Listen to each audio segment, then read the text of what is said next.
آمد النصر بشانسا لاي فاطمة تسلسل إقامة مقرن وحشنا كيف نقبل بڑا دن بھی رکنا سینا پوجا کو بڑا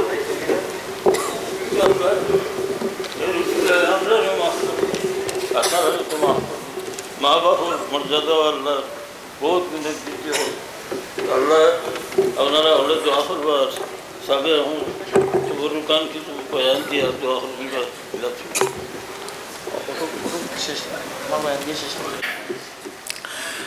نحمده ونستعينه ونستغفره ونؤمن به ونتوكل عليه ونعوذ بالله من شرور أنفسنا ومن سيئات أعمالنا من يهده الله فلا مضل له ومن يضلل فلا هادي له وأشهد أن لا إله إلا الله وأشهد أن سيدنا وحبيبنا ومولانا محمدا عبده ورسوله صلى الله عليه وعلى آله وأصحابه أجمعين أما بعد أعوذ بالله من الشيطان الرجيم بسم الله الرحمن الرحيم إنا نحن نزلنا الذكر وإنا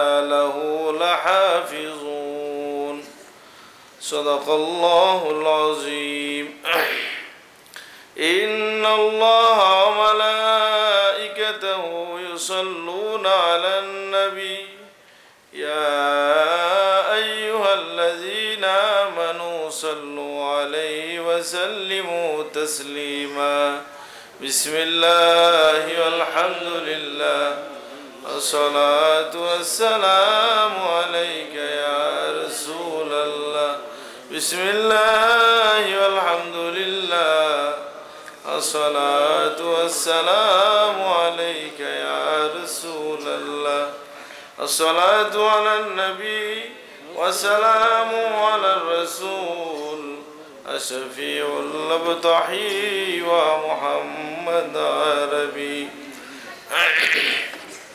بلغ العلا بكماله كشف الدجى بجماله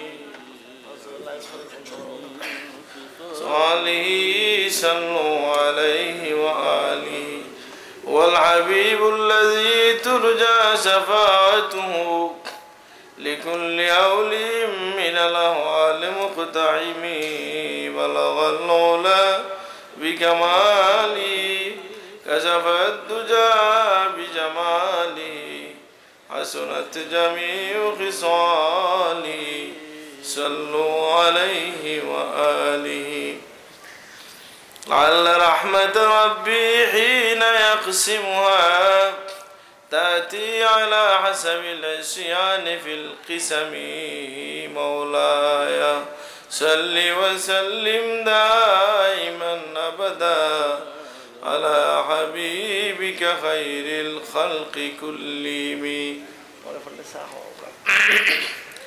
আজকের এই পুরসাই মাদ্রাসায় তাহফিজুল কোরআন এতিমখানার উদ্যোগে আয়োজিত আজকের এই মাহফিলের সম্মানিত সভাপতি উপস্থিত আছেন এখানকার সর্বজন্মান্য মুরব্বী আমাদের হাফিজ সাহেব হুজুর, অন্যান্য ওলামায়ে কেরাম আমার সামনে উপস্থিত বেরাদরান ইসলাম, আল্লাহ সুবহানাহু ওয়া তাআলার শুকরিয়া আদায় করছি যে গভীর রাতে আমরা এখানে একত্রিত হয়ে বসতে পেরেছি। আলহামদুলিল্লাহ, আল্লাহ জাল্লা শানুর অশেষ শুকরিয়া যে আল্লাহ তাআলা আমাদেরকে তার শ্রেষ্ঠ সৃষ্টি মানুষের ঘরে জন্ম দিয়ে তার হাবিবের উম্মত হিসাবে কবুল করেছেন। আলহামদুলিল্লাহ, আল্লাহ সুবহানাহু ওয়া তাআলার জন্য আমরা শুকরিয়া আদায় করি যে আল্লাহ তাআলা তার হাবিবের শ্রেষ্ঠ মুজিজা কোরআন কারীম অবিকৃত গ্রন্থ এটাকে আমাদের জন্য পথ নির্দেশনা হিসাবে কবুল করেছেন। আলহামদুলিল্লাহ,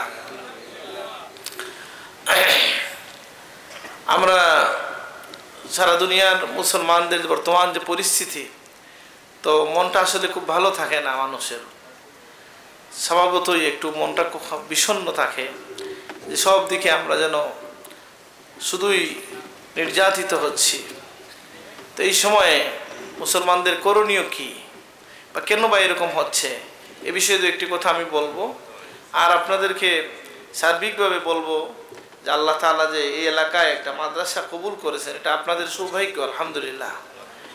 যেখানে এই দিনী কোনো প্রতিষ্ঠান হয়, যেখানে এরকম দিনী প্রতিষ্ঠান হয়, বিশেষ করে যে কোরআন কারীমের শিক্ষার যে প্রতিষ্ঠান হয়, আমি সব জায়গায় গিয়ে বলি, নতুন হইলে বলি সাহায্য করেন, পুরনো হইলে বলি শুকরিয়া আদায় করেন। সাহায্য তো করছেন বলি হয়েছে, এটা আরও সহযোগিতা করেন, কারণ এটা আপনার এলাকায় আল্লাহর দয়া পাওয়ার একটা মাধ্যমে পরিণত হয়েছে। এটা আল্লাহর দয়া পাওয়ার, রহমত পাওয়ার একটা দরজা আলহামদুলিল্লাহ। তো এই জন্য যারা কোরআনের সাথে থাকেন তারা সৌভাগ্যবান মানুষ। তারা এটা তো ইয়ে বোধ হয় লাইভ নয়, লাইভ তো আমি না করি।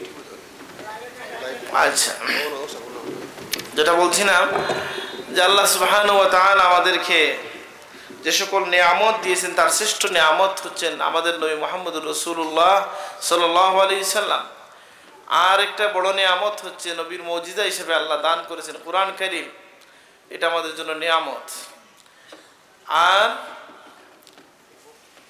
এই কোরআন কারীমের সাথে আমাদের সম্পর্কটা আমরা যদি ঠিক রাখতে পারি তাহলে আমরা দুনিয়া এবং আখিরাতে সৌভাগ্যবান। আল্লাহ সুবহানাহু ওয়া তাআলা এটাকে মাউইজাতুন মির রাব্বিকুম বলেছেন সকল মানুষকে। ইয়া আইয়ুহান নাস, হে মানুষ সকল, তোমাদের কাছে চলে এসেছে আল্লাহর পক্ষ থেকে, তোমাদের রবের পক্ষ থেকে একটা মাউইজা, মানে ওয়াজের গ্রন্থ, মানে তোমাদেরকে পথ নির্দেশ। এরপরে আল্লাহ বলছেন এটা হেদায়েত হচ্ছে এবং রহমত হচ্ছে মুমিনের জন্য। কারণ কি? হেদায়েত সেই মানুষ এটার থেকে পাবে যে এটার প্রতি ঈমান রাখে। এতে বোঝা গেল কোরআন কারীমের উপর একজন মুমিনের প্রথম কাজ হচ্ছে তার উপর বিশ্বাস রাখা। কি বিশ্বাস? যেটা আল্লাহর পক্ষ থেকে এই গ্রন্থ এসেছে, এটা বিশ্বাস রাখা। কথাটা বুঝছেন কিনা? এই বিশ্বাস আমাদের আছে না সবার? ইনশাআল্লাহ আছে।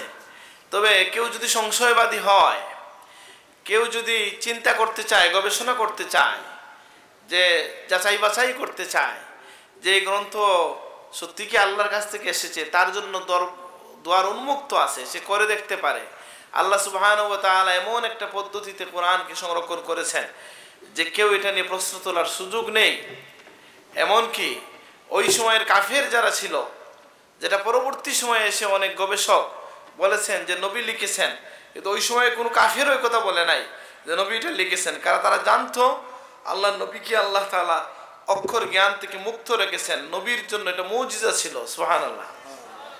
আমরা যদি কেউ অক্ষর জ্ঞান না রাখি, অর্থাৎ আমরা যদি কেউ আনলেটার্ড পারসন হন, অর্থাৎ জাগতিকভাবে শিক্ষা গ্রহণ না করেন, তাহলে আমরা তাকে আইব মনে করি। আর আল্লাহ নবীর শিক্ষক হচ্ছেন আল্লাহ, এটা নবীর জন্য বড়ত্বের পরিচয়, নবীর মুজিজা আলহামদুলিল্লাহ। দুনিয়ার কেউ তার শিক্ষক নেই, দুনিয়ার কারো মানুষের কাছ থেকে তিনি জ্ঞান অর্জন করেননি।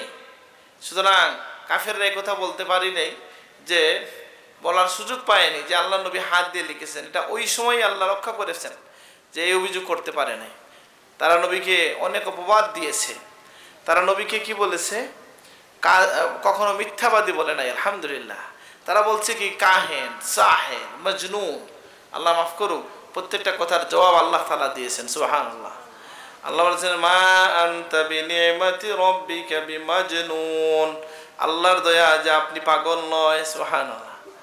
আল্লাহ নবীকে কোনো খারাপ কথা বললে আল্লাহ এটার জবাব দিয়েছেন। অন্য নবীরা নিজের জবানে জবাব দিয়েছেন, আমাদের নবীর ক্ষেত্রে আল্লাহ নিজে জবাব দিয়েছেন। আল্লাহ কি সুন্দর সম্পর্ক তার হাবিবের সাথে রেখেছেন।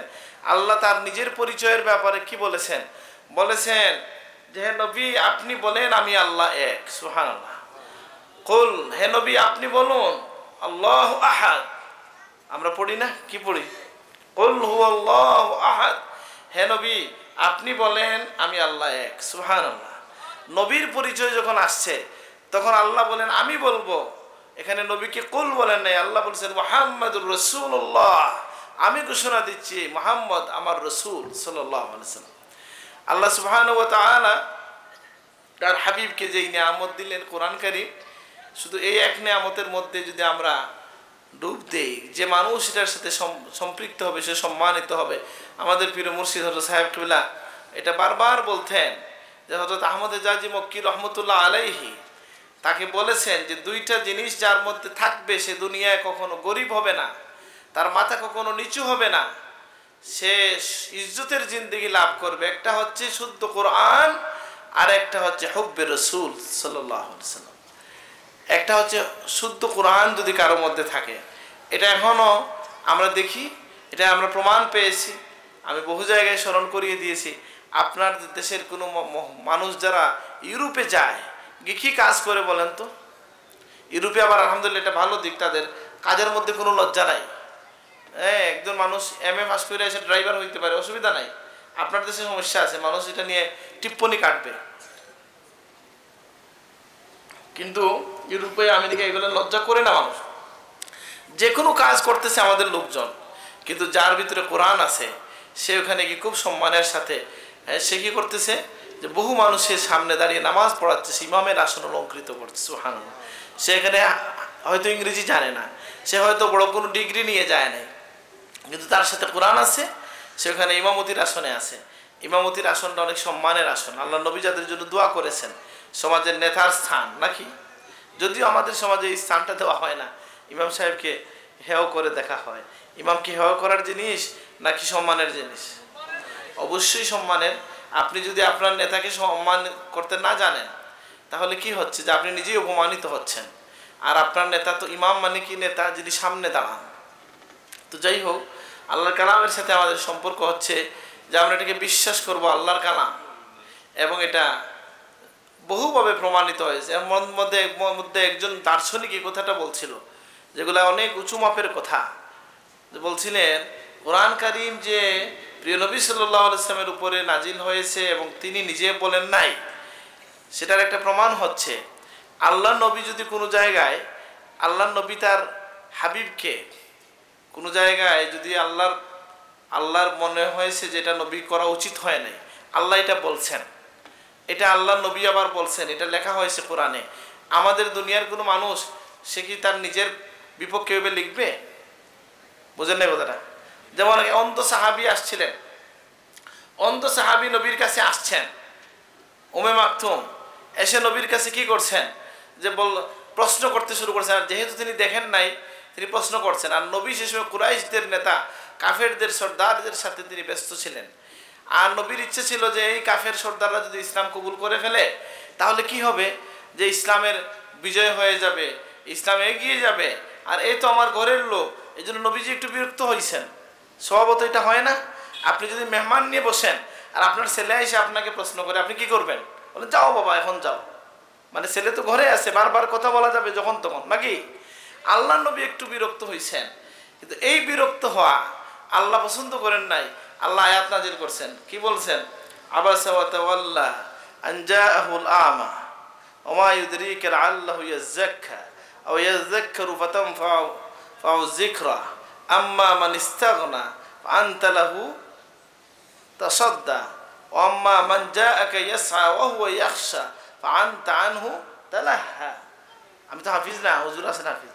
তাই এখানে আল্লাহ বলে দিয়েছেন নবীকে যে হে নবী, আপনি এমন মানুষকে গুরুত্ব দিলেন যে মানুষটা তাকাব্বুরি করছে, যে ইসলাম কবুল করতে চায় না, যে আমার দ্বীনকে গ্রহণ করবে না, যে আগ্রহী না, আপনি তার প্রতি মনোযোগী হইলেন। আর যে আসলে আগ্রহী হয়ে আপনি তাকে না করলেন, আল্লাহ এটা পছন্দ করলেন না। এটা নবীর সাথে আল্লাহর সম্পর্ক। যদি আপনার দাদা আপনার বাবাকে ধমক দেন, তাহলে আপনি কি গিয়ে বাবার সাথে দাদার সাথে মিলিয়ে নিয়ে বাবাকে ধমক দিবেন নাকি? বুঝেন না কথাটা? এটা করা যাবে? এটা হচ্ছে আল্লাহ সুবহানাহু ওয়া তাআলার এত প্রিয় সম্পর্ক আল্লাহর হাবিবের সাথে, যে প্রিয় নবী সাল্লাল্লাহু আলাইহি সাল্লামের প্রতিটা হরকত, প্রতিটা কাজ, প্রতিটা পদক্ষেপ আল্লাহ এটাকে কি করতেন? নিয়ন্ত্রণ করতেন। আল্লাহ নবীকে সুপথে পরিচালিত করেছেন আল্লাহ সুবহানাহু ওয়া তাআলা। এটার প্রমাণ হচ্ছে এই আয়াত। এটা আল্লাহর সাথে নবীর বিশেষ সম্পর্কের প্রমাণ। এটা নবীর একটা বিশেষ বৈশিষ্ট্য যে তার আদনা বিষয়ে আল্লাহ তাআলা সংশোধন করে দিয়েছেন। তো সেই জায়গায় এই যে তিনি করে দিলেন, এটা একজন দার্শনিক আমার ইউনিভার্সিটির, তিনি লিখছেন যে এই সমস্ত আয়াত প্রমাণ করে যে কোরআন সত্য। না হয় এই জায়গাটা স্কিপ করে যাইতো অন্য মানুষ হইলে, আপনি কি আপনার বিরুদ্ধে আপনার আব্বু কোনদিন ধমক দিচ্ছেন এটা আপনি লিখে দিবেন, বলবেন কাউকে? লজ্জা পাইছি রে বাবা, থাকুক নিজের লজ্জা নিজের কাছে, নাকি? কিন্তু আল্লাহর নবী কে আল্লাহ যে বলছেন যে হে নবী, যে কাফেররা আসছে আপনি তাদেরকে গুরুত্ব দিছেন, আর এই মুমিন অন্ধকে আপনি গুরুত্ব দেন নাই, আমি এটা পছন্দ করি নাই, এই কথাটাও নবীজি ছাড়েন নাই, এটাও কোরআনে আছে। সুবহানাল্লাহ। অনেক উঁচু, মানে অনেক লম্বা সময় বলতে হবে এই কথা। এটা নিয়ে আবার ঝামেলা আছে যে ইসলামের যে সমস্ত বিষয় আছে এগুলো খুব ভালোভাবে বুঝতে হবে।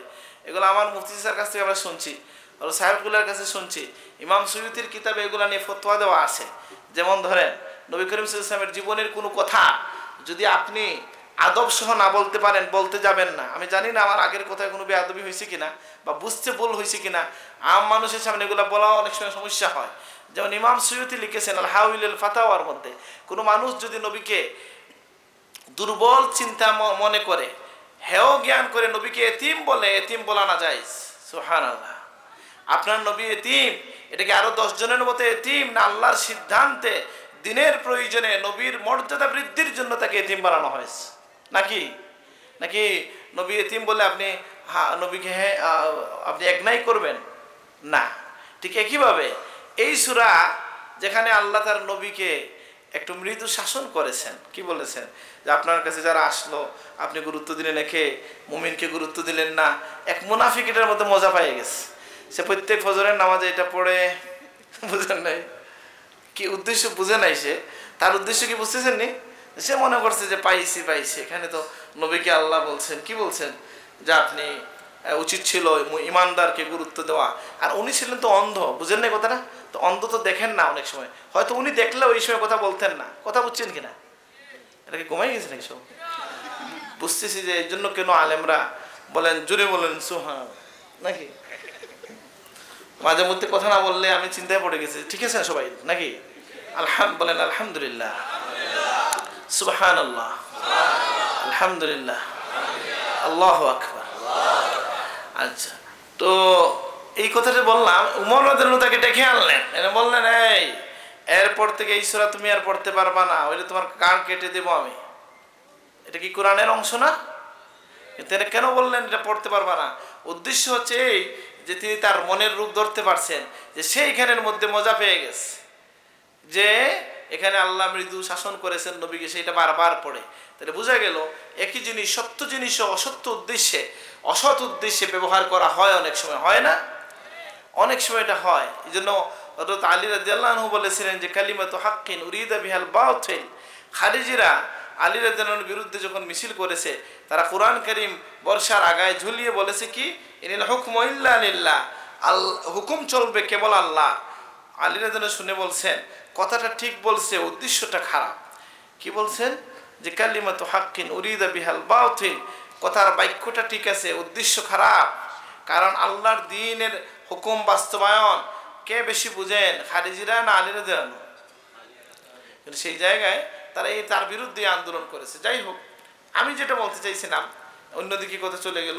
আল্লাহর কালামের সাথে আমাদের একটা সম্পর্ক হচ্ছে ঈমান রাখা। কি বলেন? আমাদের সকলের এটা আছে আলহামদুলিল্লাহ, নাকি? দ্বিতীয় যেটা হচ্ছে এই কোরআনকে তিলাওয়াত করতে হবে। আল্লাহর নবী যে সকল কাজ নিয়ে এসেছেন তার মধ্যে প্রথম কাজ ছিল ইয়াতলু আলাইহিম আয়াতিহি, আল্লাহর আয়াত তিনি তাদের কাছে তিলাওয়াত করতেন। মানে মুমিনের আল্লাহর নবীর 4টা বৈশিষ্ট্যের জন্য দোয়া করেছিলেন হযরত ইব্রাহিম আলাইহিস সালামের মধ্যে প্রথম বৈশিষ্ট্য হচ্ছে তিলাওয়াত। এই জন্য মুমিনের দায়িত্ব হচ্ছে এটাকে তিলাওয়াত করা। সকল মুমিন তিলাওয়াত করতে বাধ্য কিনা? বাধ্য কিনা? আপনি নামাজ পড়েন না? নামাজ পড়লে কোরআন পড়তে হয় কিনা? পড়তে হয়।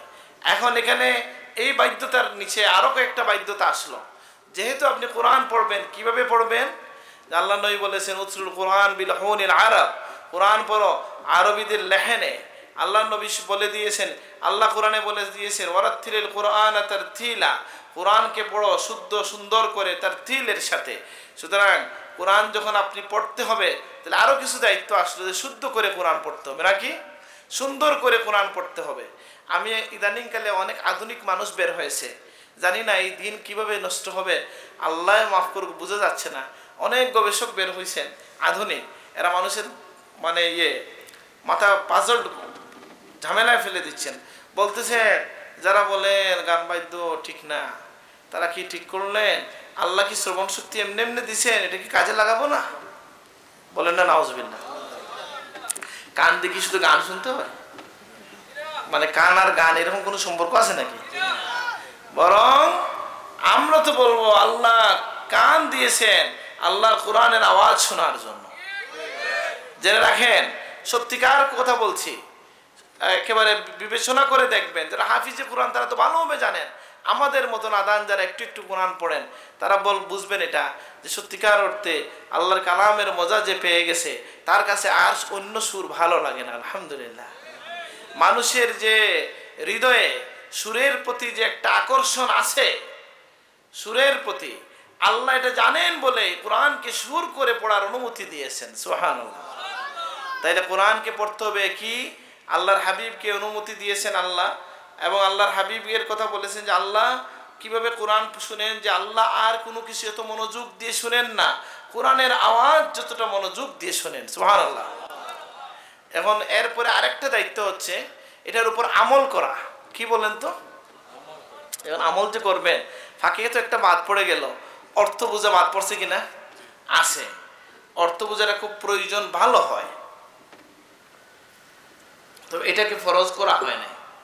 যদি এটা দিয়ে ফরজ করা হয় তাহলে বলেন তো মুসলমানের কয়জন কোরআনের অর্থ বুঝে পড়তে পারে?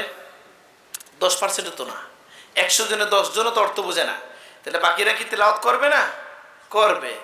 বলা হয়েছে যে কেউ যদি তেলাওয়াত করে না বুঝেও পড়ে আল্লাহ তাকে 10 নেকি দান করেন। সুবহানাল্লাহ। আর বুঝে যদি পড়েন তাহলে আপনার এমন ফায়দা হবে যেটা অকল্পনীয় ফায়দা হয়ে যাবে। আপনার ইমানের আলো বৃদ্ধি পাবে, আপনি মজা পাবেন, আপনার চোখ থেকে পানি ঝরবে, আল্লাহর ভালোবাসায় আপনি সিক্ত হবেন, ইমান আপনার মজবুত হবে। কত যে মজা পাবেন কোরআন কারিমে, কোনো শেষ নাই। এই জন্য এটা উচিত হচ্ছে, বিশেষ করে যেহেতু হাফিজি মাদ্রাসা, সব হাফিজ সাহেবদেরকে বলি, আমি চেষ্টা করি যে এটা কোনো বাধ্যবাধকতা না, ফরজও না, ওয়াজিবও না। আমি অনুরোধ করি যে আপনি এটা সময় করেন। এই তো এটা একটা সংজ্ঞা বের করেছেন আমাদের আলেমরা, একটা হিসাব বের করেছেন যে একজন মানুষকে 2.5 থেকে 3 লক্ষ বার কোরআন পড়তে হয় এটাকে মুখস্থ করার জন্য। সুবহানাল্লাহ, কত বড় কথা।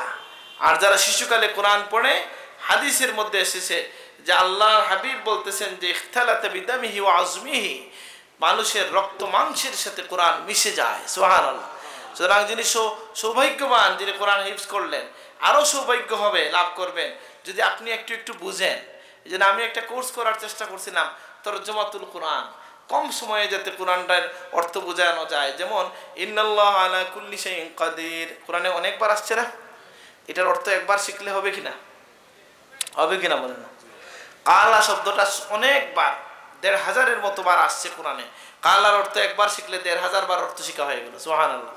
এইভাবে একটা তালিকা আমি করছিলাম, সুযোগ এখনো এটা অব্যাহত নাই, চেষ্টা করতেছি আমরা। এগুলো নিয়ে পৃথিবীর বিভিন্ন জায়গায় গবেষণা হচ্ছে যে অল্প সময় যাতে কোরআন কারিমটা বুঝে ফেলা যায়, এটাও একটা বিষয়। তবে এটাকে ফরজ ওয়াজিব করা হয় নাই। দ্বিতীয় যে কাজ বললাম, তৃতীয় যে কাজ হচ্ছে যে কোরআন কারিম অনুযায়ী আমল করা। কোরআন কারিম অনুযায়ী আমল কীভাবে করবেন? এই জন্যই হাদিস লাগে, এই জন্যই ওলামাদের সংস্পর্শ লাগে। বুঝেন নাই?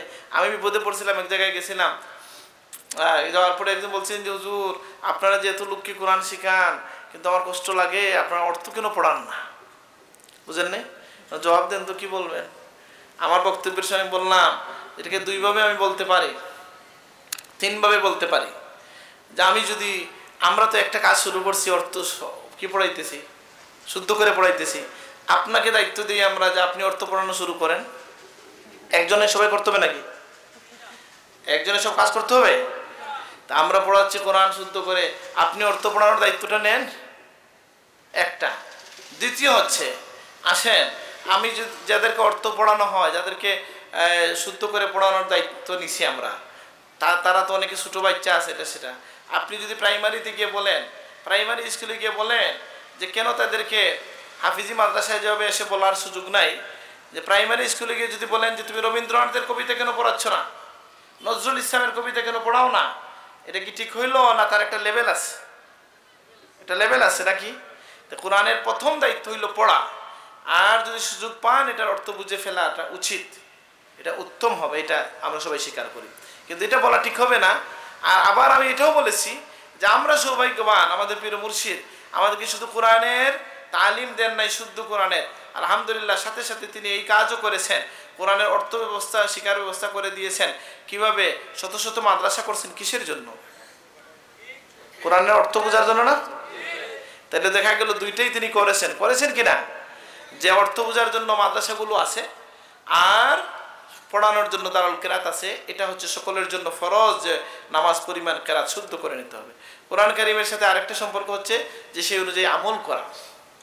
এই জায়গায় আসলে পুরো দিন এখানের মধ্যে চলে আসে যে আপনি কোরআনের উপর আমল করবেন কিভাবে। সেখানে আপনার হাদিস লাগবে, সেখানে আপনার আলেমদের মতামত লাগবে। কোরআন হচ্ছে, আল্লাহ বলছে আমি কোরআনে সব কিছু দিয়েছি অর্থটাকে অনেকে ভুল বোঝেন। আমি অনেক জায়গায় বলছি এটা। আমাকে যে একভাবে ড্রাইভার বলছিল যে আপনি হুজুর কোরআনে তো সব আছে, আমি বলছি জি সব আছে। তাহলে কেন হুজুররা এত বাড়াবাড়ি করে, এত কথা কেন বলে? হ্যাঁ, হুজুররা এত কথা কেন বলে? আল্লাহ হুজুররা না বললে তো অসুবিধা হয়। বলে কেন? আপনি তো বললেন কোরআনে সব আছে, আল্লাহ বলছেন কোরআনে সব আছে। তো এটা ব্যাখ্যা সাপেক্ষ কথা, এক কথায় বলা কি উচিত হবে? আল্লাহ বলেছেন তিবিয়ান লিকুল্লি শাই, কোরআনে সব আছে। কিভাবে আছে? আমি যে কথাটা ড্রাইভার সাহেবকে বলছি আপনাদেরকেও বলতেছি, দেখুন তো হয়েছে কিনা। আমি বললাম একটু বলে দেন আমাকে যে কেউ যদি আজ থেকে 15-20 বছর আগে যখন মানুষ প্লেনে উঠতো তখন মানুষ নামাজ পড়তে দিক খুঁজে পাইত না, এখন আবার পাওয়া যায় প্লেনে, এখন বলে দিতে পারে এটা পূর্ব পশ্চিম। আমি নিজেও একবার গেছি অনেক আগে, তখন বলতে পারতো না কোন দিকে কীভাবে নামাজ পড়বো, তাইলে আমি তো দিক জানি না প্লেনে, আপনি কোরআন থেকে আমাকে বলে দেন। তো কথা বলে না। আল্লাহ তাইলে বোঝা গেল কোরআনে সব নাই নাকি? কথা বলে না। আমি বললাম, আমি ড্রাইভারের কথা বলছি, আমি বললাম যে শুনেন কোরআনে আছে কিন্তু একটু শুনেন আমি বলি। আলেমরা বলছেন একটা হাদিসের উপর ব্যাখ্যা ভিত্তি করে যে আল্লাহ নবীর হাদিস যে তোমরা যদি কোনো বনে বাদারে গিয়ে দিক হারাই ফেলো তাহলে নামাজ কীভাবে পড়বে? যে তুমি তোমার মনের সাথে কথা বলবে, তোমার যেদিকে কিবলা মনে হবে সেদিকে মুখ করে নামাজ পড়লে আল্লাহ কবুল করবেন, সুবহানাল্লাহ। এটার উপর কিয়াস করে ওই সময়ে যখন দিক বোঝা যাইতো না প্লেনে, তখন ফতোয়া দেওয়া হয়েছে সেখানে একই ফতোয়া চলবে যে ওখানে গিয়েও তো আমি দিক হারাই ফেলছি, বনে না গেলে উপরে গেছি নাকি। সুতরাং সেটার উপর কিয়াস করে আলেমরা বলছেন যে ওখানে গেলেও তুমি কি করবা, দিক মনের সাথে কথা বলে। মুমিনের হৃদয়ের দাম আছে আল্লাহর কাছে, মুমিনের জবানের দাম আছে আল্লাহর কাছে নাকি। তো সেই জন্য যেদিকে তোমার মন বলবে কিবলা সেদিকে নামাজ পড়বা, আল্লাহ কবুল করবেন।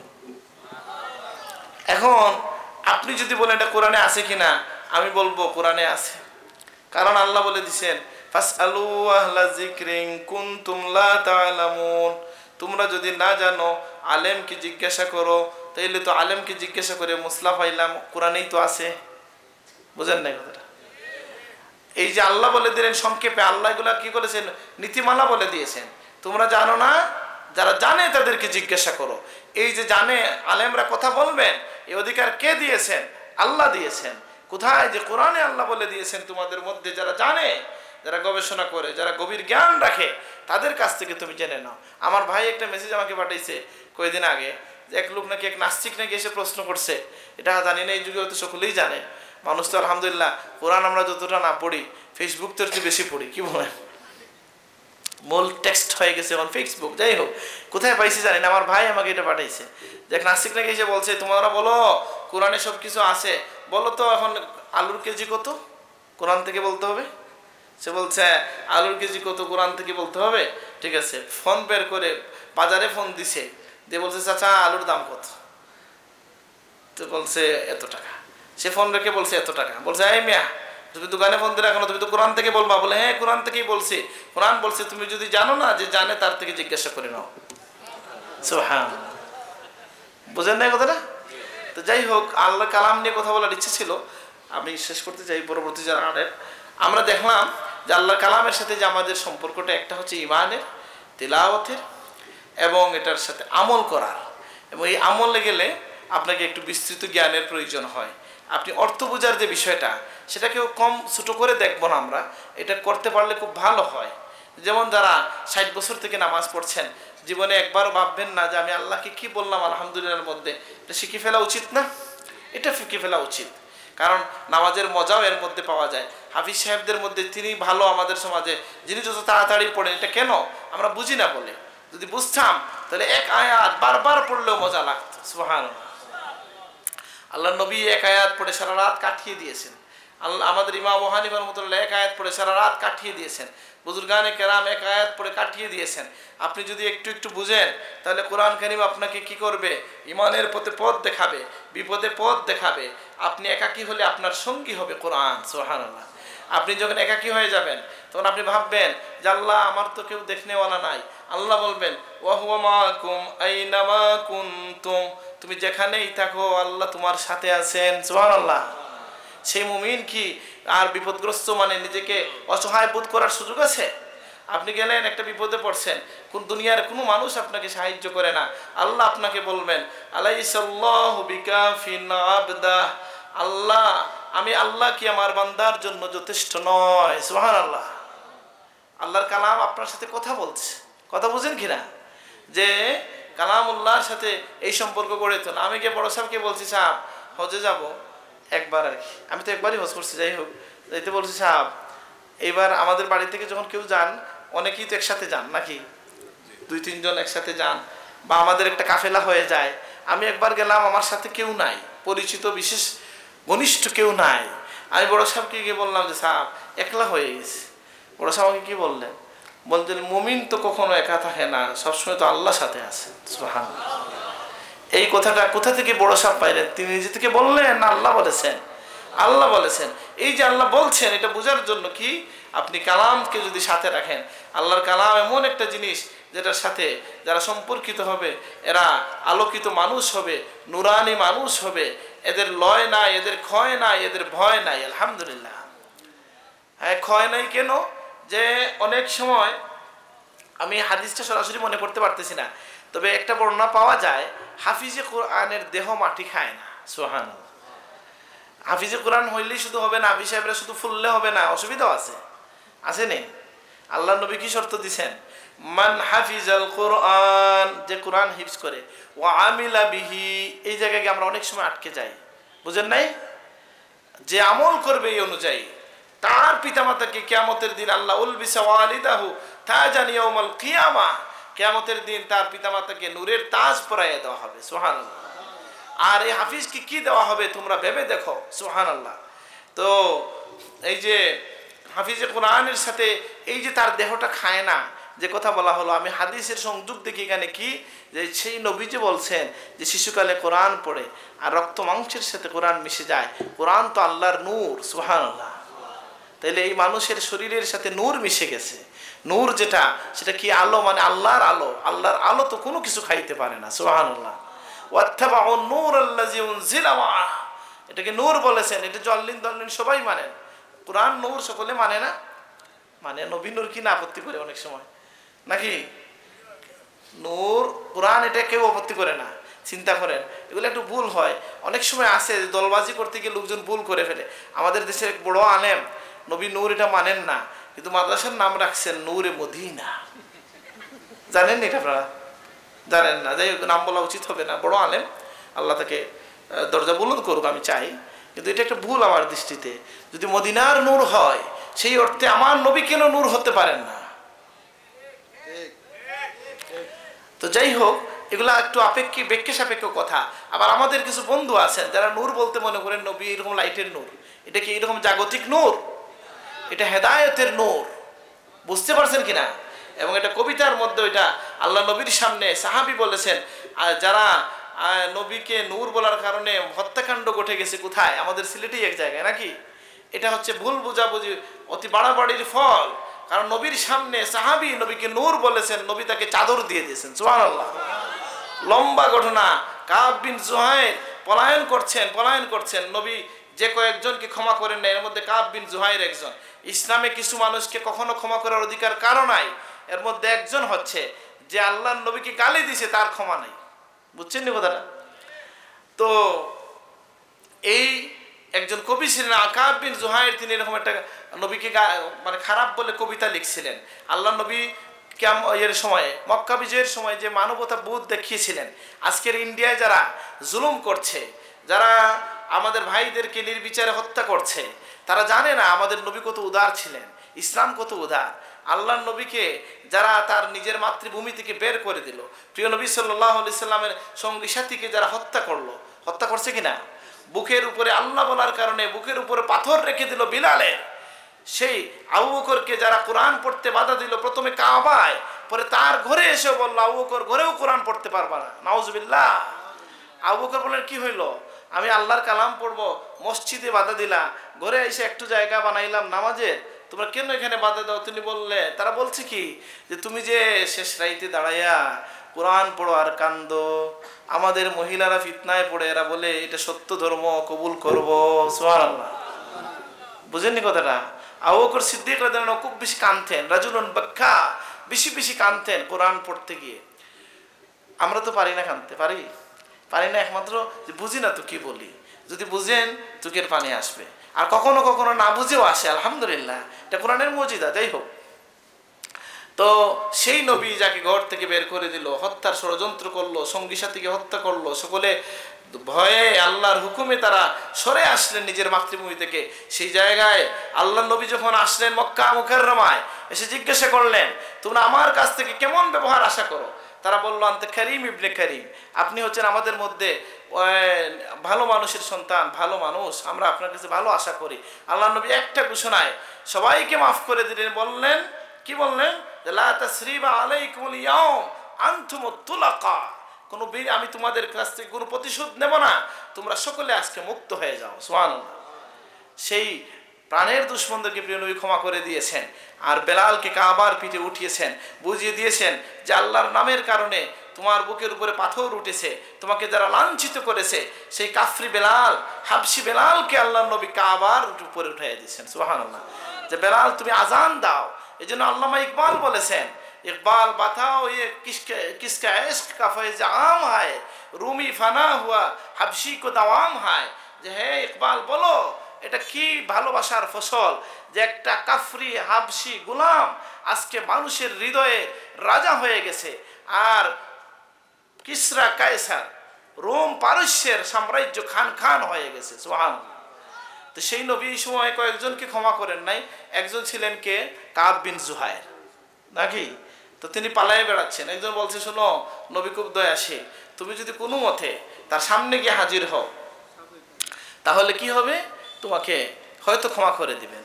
তিনি কি করলেন, একটু অবগুণ্ঠন দিয়া ফজরের সময়ে অন্ধকারের মধ্যে রাসূলুল্লাহর সামনে গিয়ে হাজির হয়ে বললেন, ইয়া রাসূলুল্লাহ, যদি কাব আপনার কাছে আসে কি ক্ষমা হইতে পারে? আল্লাহ নবী বললেন, নবীর সবচেয়ে বড় বেয়াদব যিনি করছেন, নবী বললেন সে যদি ইসলাম কবুল করে তাকে মাফ করা হবে। তিনি তার অবগুণ্ঠন খুলে ফেললেন, বললেন আমি সাক্ষী দিচ্ছি আপনি আল্লাহর রাসূল। সুবহানাল্লাহ। আল্লাহ নবী তাকে ক্ষমা করে দিলেন, তিনি অভিভূত হয়ে গেলেন। তিনি একটা কবিতা পড়লেন, এত লম্বা কবিতা, বায়ানাত সুআদ ওয়া কলবিল ইয়াউম মাবতুলু, লম্বা কবিতা। এবং নবীজি এটা শুনলেন, মজা পেলেন। আমাদের বন্ধু যারা আজকে রাস্তায় অথবা কবিতা গান বলতে মানে বাদ্য ছাড়া, অর্থাৎ সঙ্গীত, ইসলামিক গজল শুনলে কেউ কেউ এটা নিয়ে হেও করেন, ঠিক না? কারণ নবীর শানে গজল গাইয়া সাহাবায়ে কেরাম পুরস্কার পাইছেন। সুবহানাল্লাহ। আমরা বিশ্বাস করি আমাদের সন্তানরা, আমার নবী তো মরে নাই, প্রিয় নবী সাল্লাল্লাহু আলাইহি ওয়াসাল্লাম তো জিন্দা আছেন কবর শরীফে, যদিও সরাসরি তারা পুরস্কার পাচ্ছে না, কিন্তু নবীর মায়ার দৃষ্টিতে তারা লাভ করবে যারা নবীর শানে কবিতা পড়ে, নাকি? সেই কবিতা যখন তিনি পড়লেন, এক জায়গায় এসে বলছেন, ইন্না রাসূলুল্লাহ লানুরুন ইউস্তাদাউ বিহি সাইফুন মুহান্নাদুন মিন সুয়ুফিল্লাহিল মাসলুলু।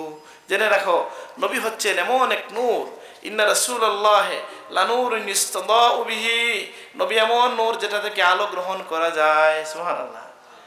তারপরে কি? মুহান্নাদুন মিন সাইফিন মিন সুয়ুফিল্লাহিল মাসলুলু, আল্লাহর তরবারি সমূহের মধ্যে হিন্দি তরবারি মানে কি? মানে হিন্দি মানে হিন্দুস্তানি তরবারি খুব দামি ছিল, দামি তরবারির সাথে তুলনা দিয়েছে। এটা সৌন্দর্যের দিক থেকে হতে পারে, এটা ক্ষিপ্রতার দিক থেকে হতে পারে, এটা ঝলকানির দিক থেকে হতে পারে, শক্তির দিক থেকে হতে পারে, উপমা তো নানা কারণেই হয়, নাকি? নবী করিম ইসলাম খুশি হইয়া তাকে গা থেকে চাদর খুলে গায়ে দিয়ে দিয়েছেন। সুবহানাল্লাহ। এটাকে বলা হলো কাসিদাতুল বুরদা ফি হায়াতিন নবী। নবীর হায়াতের মধ্যে নবী একজনকে চাদর দিলেন, কিভাবে? যে তাকে ভালোবেসে দিলেন যখন তিনি নবীর শানে কবিতা বললেন। আরেকজন ঘুমের মধ্যে পেয়ে গেছেন, আপনারা জানেন, নাম বললে আমি ঘটনা বলবো, বলেন তো কে? ইমাম বুসিরি। ইমাম বুসিরি লম্বা কবিতা লিখেছেন, স্বপ্নে এসে নবী বলছেন, বুসিরি আমার সামনে যেটা লেখছো এটা পড়ো তো। তিনি ইয়া রাসূলুল্লাহ অনেক কবিতাই তো লিখছি, কোনটা পড়বো? বলে যে কবিতার মধ্যে আছে ওয়াল হাবিবুল্লাযী তুরজা শাফাআতুহু লিকুল্লি হাউলিম মিনাল আহওয়াল মুকতাহামি, এই কবিতা পড়ো। তিনি কবিতা পড়তে শুরু করছেন, আমিন তাযাক্কুরি জিরানিম বিজি সালামি মাযাজতাদামান জারামিম মুকলাতিম বিদামি। এক জায়গায় আস্তে আস্তে আস্তে এমন একটা জায়গায় আসছেন, সেটা হচ্ছে তিনি বলছেন, ইয়া রাসূলুল্লাহ আপনার হস্তস্পর্শে কত বন্দী মুক্তি পেয়েছে, কত রোগী ভালো হয়ে গেছে। কামা বারাত ওয়াসিবাম বিল্লাম সিরাহাতুহু ওয়া আতলাকাত রিবাম মির রিবকাতিল লামামি। ইয়া রাসূলুল্লাহ আপনার হস্তস্পর্শে কত মানুষ মুক্তি পেয়েছে, সুস্থ হয়েছে। আল্লাহ নবী তাকে হাতাইতে শুরু করছেন। দেখেন তিনি নবীর যেখানে হাত লাগে শরীর সুস্থ হয়, সুস্থ হয়, সুস্থ হয়, একসময় সারাটা শরীর সুস্থ হয়ে গেছে। আর নবীজি যাওয়ার সময় তাকে চাদর দিয়ে গেছেন, ঘুম থেকে উঠে দেখেন শরীর ঠিকই সুস্থ আর শরীরের উপর চাদর আছে। সুবহানাল্লাহ। এটার নাম হলো কসিদাতুল বুরদা, যেটা আল্লাহ নবী কখন দিলেন? যে তিনি স্বপ্ন যুগে এসে দিলেন। তো যাই হোক, আমরা কালামুল্লাহ সম্পর্কে কথা বলছিলাম। আল্লাহর কালামের সাথে এই যে সম্পর্কগুলো, আমরা বালাগাল উলা বিকামালিহি কাশাফাত দুজা বিজামালিহি হাসনাত জামিউ ফিসালিহি সাল্লু আলাইহি ওয়া আলিহি। তাইলে আল্লাহর কালামের সাথে এই সম্পর্কটা যেন আমরা, আমি যেটা বললাম আপনাদেরকে, এই কথা বলে কারা এখানে, যাই হোক অসুবিধা নেই, শুনে আসছেন পরবর্তী বক্তা এই শুনুন আসছে কেন হতো না আইলে হোক না। জি হচ্ছে কি জানেন, আমি আরেক জায়গায় যাবো। তো আল্লাহর কালাম আপনার সাথে কথা বলে, এটা আমরা বুঝবো। হাফিজ সাহেবের এই মজা পান, আমরা যেন লাভ করার চেষ্টা করি। এই জন্যই আল্লাহর ওলিরা আপনার থেকে আমাকে মুরাকাবা শিখিয়েছেন। অনেকে ভুল বুঝেন ভাই, একটু বুঝেন। আচ্ছা বলেন, সারা কোরআন সবার মুখস্থ আছে? আচ্ছা, সব সারা কোরআন যিনি মুখস্থ আছে সব জায়গার অর্থ বুঝেন? আচ্ছা, সব জায়গার অর্থ যিনি বুঝেন, কোনটা কোন জায়গায় লাগাইতে হবে সমানভাবে বুঝেন? আল্লাহর অলিরা অনেক যোগ্যতা নিয়ে অলি আল্লাহ হন। আমাদের দেশে বর্তমান সময় তো অলি আল্লাহ হওয়ার শর্ত হলো পেট যত মোটা পীর তত বড়, নাকি এরকম? নাকি আংটি হাতে তার 4 আঙ্গুলে আংটি আছে, ইনি সবচেয়ে বড় অলি আল্লাহ, নাকি এরকম দেখা যায়? যে বাংলাদেশে বা ভণ্ডদের একটা সিস্টেম হচ্ছে যে এটাই যেখানে আভ্যন্তরীণ যোগ্যতা থাকে না, সেখানে কি হয় যে বাহ্যিকতা বেড়ে যায়। বুঝেন নাই? পেটটা মোটা করতেই হয়, কারণ কিছু একটা দেখে তো মানুষ শ্রদ্ধা করবে, নাকি? আমার আব্বাজান বলছিলেন, এক লোক নাকি হোটেলে গিয়ে বলছে যে তার নাম বলছে, নাম বলতে কি যখন বলছে যে হযরত আল্লামা মাওলানা শাহ অমুক আল কাদরি আল মুজাদ্দিদি আল, সে অনেক কিছু বলতে বলতে যে লোক ওইটার নাম লিখতেছিল সে নাকি বলছে এত লোকের তো জায়গা হবে না। মানে নামে কিছু যায় আসে? আমার আল্লাহ সংক্ষিপ্ত নাম কি? সবচেয়ে বড় নাম, সবচেয়ে সুন্দর নাম, সবচেয়ে মজার নাম আল্লাহ। বলেন তো আল্লাহ, মজা আছে কিনা? আল্লাহর সাথে বেশি লোকবালকাম লাগে না। যিনি হক, যিনি সত্য, যিনি চিরসত্য, তার জন্য এত কিছু লাগে না, তার ইশারাটাই যথেষ্ট। আল্লাহ, আলহামদুলিল্লাহ। আমার নবীর নাম মোহাম্মদ, আল্লাহ কি সুন্দর রেখেছেন। আল্লাহর নামের মধ্যে দ্বিত্বসহ হইল 5টা আর না হয় 4টা, নবীর নামের সাথেও দ্বিত্বসহ 5টা না হয় 4টা। আল্লাহ, মোহাম্মদ, আল্লাহর মাঝে আছে তাসদিদ, নবীর সব নামের মাঝখানে আছে তাসদিদ। লা ইলাহা ইল্লাল্লাহ মুহাম্মাদুর রাসূলুল্লাহ, এদিকে 11 বা 12টা অক্ষর, এইদিকে 11 বা 12টা অক্ষর। সুবহানাল্লাহ। হিসাব মিলিয়ে দেখেন, এটা আল্লাহর বিশেষ ইচ্ছা। তো যেটা বলছিলাম যে আমাদের এই যে কাজটা দরকার, এই কাজটা আল্লাহর ওলিরা সহজ করে দিয়েছেন। কীভাবে? যেমন বলছেন মুরাকাবা করো। আপনারা আনোয়ারুস সালিকিন খুলে দেখবেন, বা মুরাকাবার জায়গায় লেখা আছে কয়েকটা আয়াত, যেগুলা পড়ে পড়ে মুরাকাবা করতে হয়। মুরাকাবা কি? যে আয়াত পড়ে এই আয়াতের গভীরে পৌঁছে যাওয়া। আয়াত লিখে দিছেন। এখন যদি এই বই ধরে কেউ বলে যেখানে তো তিনি কোরআন থেকে মানুষকে বিচ্ছিন্ন করে, আমাকে বলছে একজন, বলছে আপনি যে অজিফা বানাইলেন, মানুষ তো কোরআন থেকে বিচ্ছিন্ন হয়ে গেল। আসলে কি কোরআন থেকে বিচ্ছিন্ন হওয়া না কোরআনের কাছে নেওয়ার জন্য অজিফা? এখন যদি আপনি প্রাইমারি স্কুলে এসে বলেন এটা কি প্রয়োজন, বিশ্ববিদ্যালয় তো আছে, নাকি প্রাইমারিতে শিখে শিখে বিশ্ববিদ্যালয়ে যায়?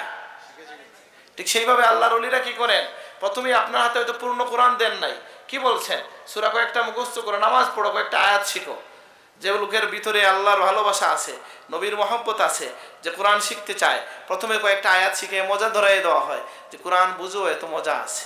এই যে কয়েকটা আয়াত আমি আপনাদেরকে বললাম, ওয়া হুয়া মাআকুম আইনামা কুনতুম, আমি কি সারা জীবনে খুঁজে পাইতাম যদি আল্লাহর ওলিরা ধরে দিতেন না? তারা তাদের বইয়ে লিখেছেন এটা, যে তুমি এই আয়াত নিয়ে মোরাকাবা করো, এই আয়াত নিয়ে গবেষণা করো, আল্লাহকে তুমি কাছে পাবে। সুবহানাল্লাহ। এইভাবে মোরাকাবার বিষয়টা আসছে কোথা থেকে? যে আপনি 40 বছর সাধনা করে, ইবাদত করে, রিয়াজত করে যেটা পেয়েছেন, সেটা আপনি এক মুহূর্তে আপনার মুরিদকে শিখিয়ে দিলেন। সুবহানাল্লাহ। এই জন্য বলা হয় এক জামানা সোহবতে বা আউলিয়া বেহতর আসদ সালে তাআত বেরিয়া। আসলে এরকম কবিতা অনেকে ভুল বুঝে, যেটা কীভাবে হয় যে বেরিয়া এক জামানা ইবাদতের যে একজন আল্লাহওয়ালা মানুষের সাথে একটু সময় কাটানো উত্তম কীভাবে? বলে হ্যাঁ, যদি সত্যিকার আল্লাহওয়ালা মানুষ হয়, যদি আলেম হয়, তাহলে তিনি 40 বছরে 100 বছরে সারা জীবনে রিয়াজত মেহনত করে, জিকির ফিকির করে যেটা পেয়েছেন এক মুহূর্তে আমাকে দিতে পারেন। সুবহানাল্লাহ। এই কাজ করেছেন। আমার মতো লোক আপনাকে মুরাকাবার আয়াত কোথা থেকে বলবো? আল্লাহর ওলিরা ধরে দিয়েছেন যে এইটা হচ্ছে, এটা নিয়ে ভাবো, এটা নিয়ে কান্নাকাটি করো, এটা নিয়ে ফিকির করো, এটাকে জিকির বানাও, শান্তি পাবে। ঠিক আছে না? তাইলে আমি কোরআন শরীফ থেকেই বলার চেষ্টা করলাম যে আল্লাহর কালাম থেকে। আল্লাহর কালাম বুঝলে কি হয়? ডাকাতি করতে একজন যাচ্ছেন, কোথায়? যে বলা হচ্ছে যে উনি দেয়াল পাড়ি দিচ্ছেন ডাকাতি করার জন্য, আর এই সময় তার কানে আসছে যে বুঝছেন বলেই তো বিপদে পড়ছেন অথবা শুদ্ধ হইছেন। উনি যখন দেয়াল পাড়ি দিয়ে ডাকাতিতে যাচ্ছেন, সেই সময় তার কানে একটা আয়াত আসছে। এই আয়াতে আল্লাহ কি বলতেছেন? আলাম ইয়ানিল্লাযীনা আমানু আন তাখশা কুলুবুহুম লিযিকরিল্লাহ। আল্লাহ বলতেছেন আলাম ইয়ানিল্লাযীনা আমানু, এখনো কি মুমিনদের সময় হয় নাই যে তাদের হৃদয়টা আল্লাহর ভয়ে কেঁপে উঠবে? সুবহানাল্লাহ। এই আয়াত যখন শুনছেন, আর ফুজাইল ইবনে আয়াজ তিনি যাচ্ছিলেন, তিনি বলা হচ্ছে এটা ইতিহাস, আমি তো সরাসরি দেখি নাই, ইতিহাস এভাবে এসেছে যে আল্লাহর ওলি কিভাবে হইলেন, যে তিনি ডাকাতি করতে যায় যখন এই আয়াত শুনছেন, যে আল্লাহ ডাক দিছেন যে একজন, সকলেই তো রাতের কারবারি নাকি, যিনি আল্লাহর ওলি তিনি তো রাতে কাঁদেন নাকি, আর ডাকাতি যে করে, চুরি যে করে, সে কখন করে? রাতে করে নাকি? আমাদের এলাকায়, এই এলাকায় আছে কিনা, আমাদের এলাকায় যারা চুরি করে ফেমাস হয়ে যায় এদেরকে মানুষ পীর সাহেব বলে, এটা জানেননি? হ্যাঁ, আমি নিজে একটা লোক পাইছি যে সবাই ডাকে অমুক পীর, অমুক পীর, নাম বললাম না। আমি একদিন অনেক বড় হয়েছে কিছু, অমুককে পীর বলা হয় কেন? যে উনি রাতের বেলা কাজ করেন। মিসইউজ হচ্ছে আর কি শব্দটা, মানুষ অন্যভাবে বুঝাই দেয় আর কি। তো সবাই রাতের কারবারি। এই জন্য আল্লামা ইকবাল বলেছেন, হ্যাঁ, আতার হো, গজালি হো, রুমি হো ইয়া রাজি, কই কুছ হাসিল না কিয়া বেআহে শহর গাহি। আত্মার বলো, রাজি বলো, রুমি বলো, কেউ কোনো কিছু হাসিল করতে পারে নাই শেষ রাতের কান্নাকাটি ছাড়া। বুঝেন নাই কথাটা? তো সেই জায়গায় তিনি যখন কি করছেন, উঠছেন দেয়ালের মধ্যে ডাকাতিতে যাবেন, আরেকজন আছে উনিও রাতের কারবারি কোরআন পড়ছে। সুবহানাল্লাহ। তিনি কোরআন যখন পড়ছেন, আলাম ইয়ানিল্লাযীনা আমানু আন তাখশা কুলুবুহুম লিযিকরিল্লাহ ওয়া মা নাযালা মিনাল হক, এরকম না আয়াত। আল্লাহ যে সত্য নাজিল করেছেন, মুমিনের কি সময় আসে নাই এখনো তার হৃদয় কেঁপে উঠবে? আর তিনি ছিলেন তখন দেওয়ালের উপরে বেহুশ হয়ে পড়েছেন, বালা রব্বি, বলছে আল্লাহ আমার সময় হয়ে গেছে। সুবহানাল্লাহ। তিনি চিৎকার দিয়ে উঠছেন, বালা রব্বি, আল্লাহ আমার সময় হয়ে গেছে, আমি তোমার কাছে চলে যেতে চাই। সুবহানাল্লাহ। সুতরাং তিনি ডাকাতি ছেড়ে চলে আসলেন আল্লাহর ছায়াতলে। কিসের মাধ্যমে? কোরআনটা একটু একটু বুঝছেন বলি। সুবহানাল্লাহ। সুতরাং আমরা আহ্বান করি, আমি আমাকেও বলি, সব বুঝি না, শুকরিয়া আদায় করি, যতটুকু বুঝি আমরা কোরআন বোঝার চেষ্টা করব, মানার চেষ্টা করবো। আল্লাহ আমাদেরকে তৌফিক দান করুন। আল্লাহুম্মা আমিন। আলহামদুলিল্লাহি রাব্বিল আলামিন, ওয়াসসালাতু ওয়াসসালামু আলা সাইয়্যিদিল আমবিয়া ওয়াল মুরসালিন ওয়া আলা আলিহি ওয়া সাহবিহি আজমাইন। রব্বানা যালামনা আনফুসানা ওয়া ইল্লাম তাগফির লানা ওয়া তারহামনা লানাকুনান্না মিনাল খাসিরিন। ربنا عليك توكلنا وإليك نبنا وإليك المصير। जिंदगी तमाम गुनाह खत्म माफ আল্লাহ, আমাদের যার মনে অনেক মকসুদ আছে পুরা করে দাও। আজকের আয়োজন কবুল করে নেন আল্লাহ। আমাদের মধ্যে যার মনে যে নেক মাকসাদ আছে পূর্ণ করে দেন ইয়া আল্লাহ। এই মাহফিলের সব আপনার হাবিবের খেদমতে পৌঁছে দেন ইয়া আল্লাহ। तमाम کرام সাহাবায়ে کرام তাবিঈন তবে তাবিঈন ইমাম মুজতাহিদুন উলামা কুরআন মুহাদ্দিসিন মুফাসসিরিনের কাছে পৌঁছে দেন ইয়া আল্লাহ। तमाम জাহানের আউলিয়া کرامের কাছে পৌঁছে দেন ইয়া আল্লাহ। শাহজালাল মুজাররদ ইয়ামানি 360 আউলিয়ার কাছে পৌঁছে দেন। আমাদের পীর মুর্শিদ সাফুল্লাহর কাছে পৌঁছে দেন। আমাদের উপর যত মানুষের হক আছে তাদের কাছে পৌঁছে দেন। আপনার হাবিবের तमाम উম্মতে মুরুমার কাছে পৌঁছে দেন ইয়া আল্লাহ। আমাদের মধ্যে যারা অভাবগ্রস্ত অভাব দূর করে দেন, যারা ঋণগ্রস্ত আছে ঋণ আদায় করার তৌফিক দান করেন, যারা অভাবগ্রস্ত যারা অসুস্থ যাদেরকে শিফা নসিব করে দেন ইয়া আল্লাহ। আজকের এই দরসগাহকে কবুল করে নেন ইয়া আল্লাহ। এই দরসগাহর সাহায্যকারদেরকে দুনিয়া আখিরাতে আপনি সাহায্য করেন ইয়া আল্লাহ। দিন মতন তরক্কির সাথে এই দরসগাহকে বাকি রাখেন ইয়া আল্লাহ। আমাদের পক্ষ থেকে লাখ কোটি দুরুদ ও সালামেরা দিয়ে আপনার হাবিবের খেদমতে পৌঁছে দেন। আপনার হাবিবের সুপারিশে আপনার হাবিবের পিছে পিছে সিরাত পার করে দিয়ে নিয়ে আল্লাহ। অন্ধকার কবরে আমাদেরকে আপনার দয়ার চাদর দিয়ে ঢেকে রাখিয়ে নিয়ে আল্লাহ। আল্লাহ এই মাদ্রাসার বাণী আমাদের হাফিজ সাহেব আল্লাহ তাকে দেখায়াত দান করেন আল্লাহ। আপনার বান্দাকে কাজের মধ্যে বরকত দান করেন ইয়া আল্লাহ। আমরা যে যেখানে আটকে আছি উদ্ধার করেন ইয়া আল্লাহ। দুনিয়ার দিকে দিকে আপনার হাবিবের মজলুম উম্মতদেরকে সাহায্য করেন ইয়া আল্লাহ। আল্লাহ দিল্লির মুসলমানদেরকে সাহায্য করেন, ভারতের মুসলমানদেরকে সাহায্য করেন আল্লাহ। কাশ্মীরের আসামের মুসলমানকে শান্তি দান করেন আল্লাহ। সিরিয়া ইয়ামানে শান্তি দান করেন। আমাদের এই দেশটাকে আপনি হেফাজত করেন। ভাই ভাই হিসাবে মিলেমিশে থাকার তৌফিক দান করেন ইয়া আল্লাহ। وأفوض أمري إلى الله إن الله بصير بالعباد سبحان ربك رب العزة عما يصفون وسلام على المرسلين والحمد لله رب العالمين آمين. السلام عليكم.